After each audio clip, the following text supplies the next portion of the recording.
Continuing to follow that breaking news this morning out of Portland, where the investigation into a deadly early apartment fire is now underway. Reporter Elise Haas is at the scene along Northeast 160th. That's just east of Glenfair Elementary School. And Elise, what have you learned since we last talked to you? Well, Ken and Jenny, I just talked to another witness who actually lives in the exact same apartment complex. She says she woke up to explosions, windows breaking, and her neighbors screaming for help. So that's when she saw the smoke and the fire, and she called 911. And as you can see, fire crews are still on scene investigating and trying to figure out how this fire broke out. And so we also were the first on scene and the first to talk to some neighbors who were the ones to try and help this family escape, because this was a very fast-moving apartment fire. So when I talked to those neighbors, they said they tried to help the mother, father, and daughter get out, and here is what he had to say. We went to the front door. The man came out. He said that his little girl was still in there.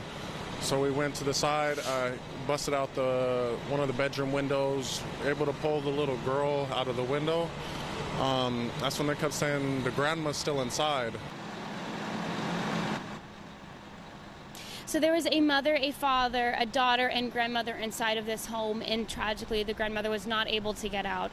The firefighters tell me that the grandmother was right at the front door, but the smoke and the fire was too much at that time. So the father, mother, and daughter were able to get out of those windows. Firefighters tell me that they were transported to the hospital with some minor injuries. We're hearing smoke inhalation, but they are expected to be okay. But this is a very tragic situation out here in Northeast Portland this morning. Again, we've been talking to witnesses who say they didn't hear any of the smoke detectors going off, and so that's one of the biggest concerns here, because when fires break out in the middle of the night, you're not expecting them, and it makes it even harder to get out. So fire investigators are still trying to figure out where this fire originated, but like you can see that it has ripped through the entire unit.